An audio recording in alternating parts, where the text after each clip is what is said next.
Nangalkot private হাসপাতাল ও clinic মালিক সমিতি নির্বাচনের শেষ দিনে মনোনয়নপত্র জমার হিড়িক। শিরোনাম শুনছিলেন, এবার বিস্তারিত। এসপিটিভি, দেশ ও মানুষের কল্যাণে। কুমিল্লার নাঙ্গলকোট প্রাইভেট হাসপাতাল ও ক্লিনিক মালিক সমিতি নির্বাচনের মনোনয়নপত্র জমা দেওয়ার শেষ দিনে সকল পদে মনোনয়নপত্র জমা দিয়েছে প্রার্থীরা। বৃহস্পতিবার দুপুরে নাঙ্গলকোট প্রাইভেট হাসপাতাল ও ক্লিনিক মালিক সমিতি নির্বাচনের প্রধান নির্বাচন কমিশনার অধ্যক্ষ নুরুল্লাহ মজুমদার নিকট নাঙ্গলকোট সিটি হাসপাতালে মনোনয়নপত্র জমা দেন বিভিন্ন পদে প্রতিদ্বন্দ্বী প্রার্থীগণ।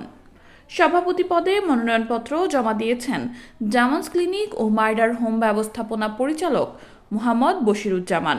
সহসভাপতি পদে আধুনিক হাসপাতাল chairman Omar Faruk, Bhuiyan medical chairman Wahidur Rahman Bhuiyan Selim, সাধারণ সম্পাদক পদে নাঙ্গলকোট জেনারেল হাসপাতাল চেয়ারম্যান কামরুল হোসেন স্বপন, যুগ্ম সাধারণ সম্পাদক পদে সিটি হাসপাতাল পরিচালক ডাক্তার মেহেদি হাসান মজুমদার, পদ্মা হাসপাতাল ব্যবস্থাপনা পরিচালক ইসমাইল হোসেন, সাংগঠনিক সম্পাদক পদে ইসলামিয়া জেনারেল হাসপাতাল পরিচালক তৌহিদুল্লাহ মজুমদার রায়হান, অর্থ সম্পাদক পদে ল্যাব 1 ডায়াগনস্টিক্স ব্যবস্থাপনা পরিচালক ওয়ালিউল্লাহ, তথ্য ও প্রচার সম্পাদক পদে দৌলখার সাফিয়া ডায়াগনস্টিক ব্যবস্থাপনা পরিচালক মোহাম্মদ ইয়াসিন, আইন বিষয়ক সম্পাদক পদে অ্যাপোলো হসপিটাল পরিচালক নূর আহমেদ নুরু, স্বাস্থ্যসেবা সম্পাদক পদে পপুলার ডায়াগনস্টিক চেয়ারম্যান ডাক্তার শাহিন আলম, দপ্তর সম্পাদক পদে মাতৃছায়া ম্যাটারনিটি ক্লিনিক পরিচালক সুহেল রানা, নির্বাহী সদস্য পদে নাঙ্গলকোট ট্রমা অ্যান্ড জেনারেল হাসপাতাল চেয়ারম্যান চাঁদ মিয়া মনির,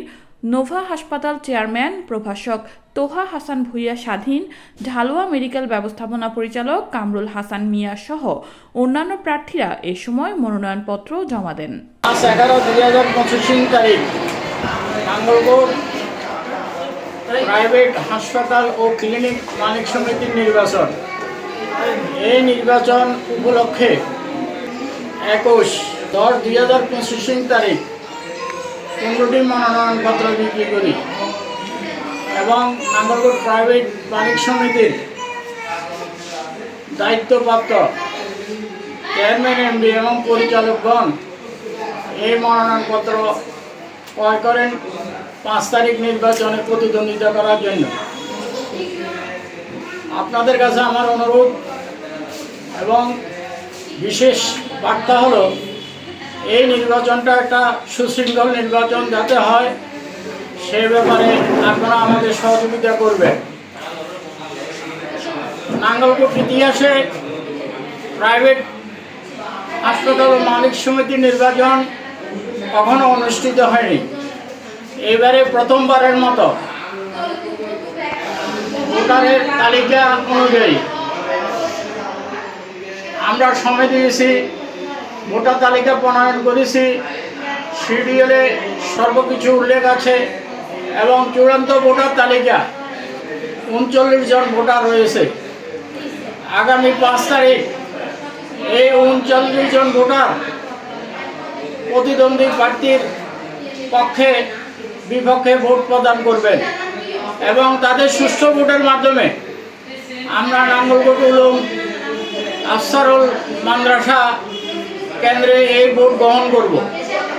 আপনাদের আগাম আমি নিমন্ত্রণ জানাচ্ছি, আপনারাও থাকবেন এবং আমাকে এবং আমার নির্বাচন কমিশনকে আপনারা সার্বিকভাবে সহযোগিতা করবেন।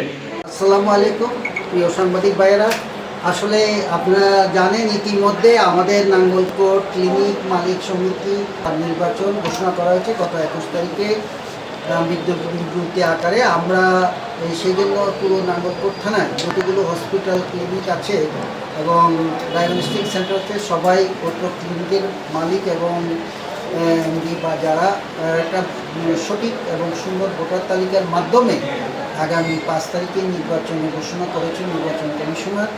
এই নির্বাচন কমিশনার আমাদেরকে একটি সুন্দর, সঠিক এবং সুষ্ঠু নির্বাচন আমাদেরকে উপহার দিবেন, যে নির্বাচনের মাধ্যমে আমরা প্রাইভেট মালিক ক্লিনিক অ্যাসোসিয়েশন এই নাঙ্গলকোটের বিভিন্ন সেবায় এবং বিশেষ করে হসপিটাল সেবায় আমরা যেন সুন্দরভাবে এগিয়ে যেতে পারি এবং আমরা এখানে দল মত নির্বিশেষে ব্যক্তি আক্রোশ এবং কারো বিপক্ষে না থেকে সবাই সাথে কাজ করতে পারি, সেই সহযোগিতা আমি আশা করি আমাদের সবাই এই নির্বাচনে অংশগ্রহণ করবে। এবং আমি ব্যক্তিগতভাবে সবার মতামত নিয়ে এবং নিজের ইচ্ছায় আমি সভাপতি প্রার্থী হয়েছি।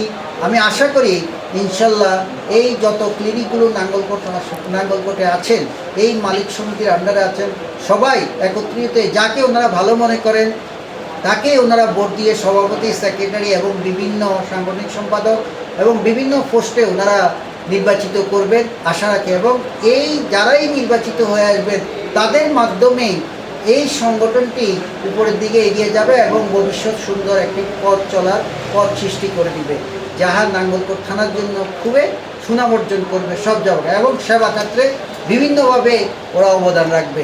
আমি সকল মালিক সমিতির নিকট শুভেচ্ছা জানাচ্ছি এবং আমি সভাপতি প্রার্থী হিসেবে বলছি। আমি এখানে আমার বক্তব্য শেষ করছি। আসসালামু আলাইকুম। আপনারা দেখছেন এসপি টিভি, দেশ ও মানুষের কল্যাণে।